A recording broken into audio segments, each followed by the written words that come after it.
This demonstration shows how the arms turn the top roller and they're geared to the bottom roller. So in this series, I will glue the gears together.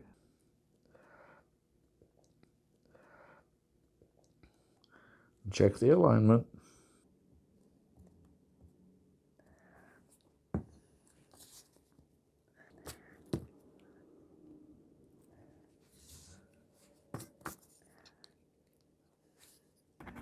Do the fine-tuning with the needle file.